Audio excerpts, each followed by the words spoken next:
Actes des Apôtres, chapitre 26. Agrippa dit à Paul, « Il t'est permis de parler pour ta cause. » Alors Paul étendit la main et présenta sa défense. « Je m'estime heureux, roi Agrippa, d'avoir aujourd'hui à présenter ma défense devant toi au sujet de toutes les accusations des Juifs contre moi. Car tu connais parfaitement toutes les coutumes des Juifs et leurs discussions. Je te prie donc de m'écouter patiemment.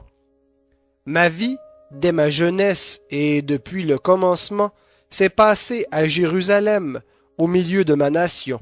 Tous les Juifs le savent. Ils me connaissent depuis longtemps. S'ils veulent en témoigner, j'ai vécu en pharisien selon le parti le plus rigide de notre religion.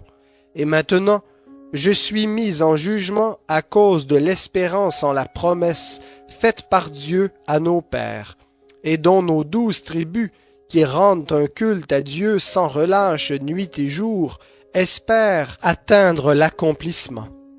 C'est pour cette espérance, ô roi, que je suis accusé par des Juifs. Quoi? Jugez-vous incroyable que Dieu ressuscite les morts? Pour moi donc, j'avais pensé devoir m'opposer très activement au nom de Jésus de Nazareth. C'est ce que j'ai fait à Jérusalem. J'ai moi-même enfermé dans les prisons beaucoup de saints, après en avoir reçu le pouvoir des principaux sacrificateurs, et quand on voulait les faire mourir, j'apportais mon suffrage. Et souvent dans toutes les synagogues, pour les punir, je les forçais à blasphémer. Dans l'excès de ma fureur contre eux, je les persécutais même, jusque dans les villes étrangères.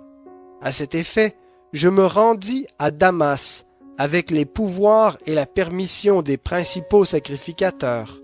Vers le milieu du jour, ô roi, je vis en chemin briller autour de moi et de mes compagnons de route une lumière venant du ciel, plus brillante que le soleil. Nous sommes tous tombés par terre, et j'entendis une voix qui me disait en langue hébraïque, « Saul, Saul, pourquoi me persécutes-tu? Il est dur pour toi de régimber contre les aiguillons. » Je répondis, « Qui es-tu, Seigneur? » Et le Seigneur dit, « Moi, je suis Jésus que tu persécutes. Mais lève-toi et tiens-toi sur tes pieds, car voici pourquoi je te suis apparu. Je te destine à être serviteur et témoin des choses que tu as vues de moi et de celles pour lesquelles je t'apparaîtrai. Je t'ai pris du milieu de ce peuple et des païens vers qui je t'envoie pour leur ouvrir les yeux, afin qu'ils se tournent des ténèbres vers la lumière et du pouvoir de Satan vers Dieu, et qu'ils reçoivent le pardon des péchés et un héritage avec ceux qui sont sanctifiés par la foi en moi.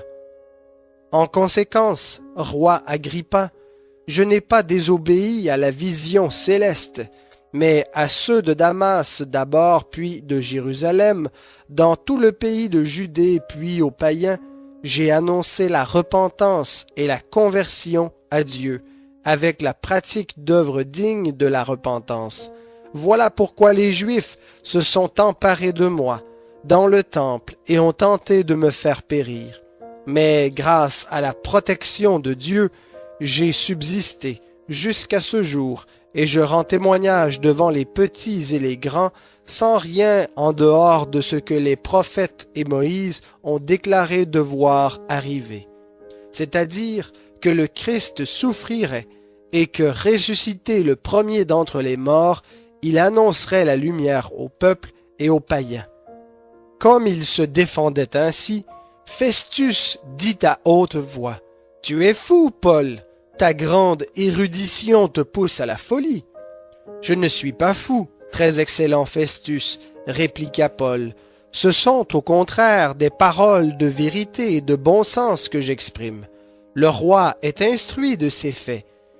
Je lui en parle ouvertement, car je suis persuadé qu'il n'en ignore rien, puisque ce n'est pas en cachette, que cela s'est passé. Crois-tu au prophète, roi Agrippa?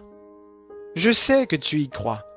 Et Agrippa dit à Paul, encore un peu, tu vas me persuader de devenir chrétien. Paul répondit, que ce soit pour un peu ou pour beaucoup, plaise à Dieu que non seulement toi, mais encore tous ceux qui m'écoutent aujourd'hui, vous deveniez tels que je suis, moi, à l'exception de ces chaînes. Le roi, le gouverneur, Bérénice et ceux qui siégeaient avec eux se levèrent, et, en se retirant, se disaient les uns aux autres, « Cet homme ne fait rien qui mérite la mort ou les chaînes. » Et Agrippa dit à Festus, « Cet homme aurait pu être relâché s'il n'en avait appelé à César. »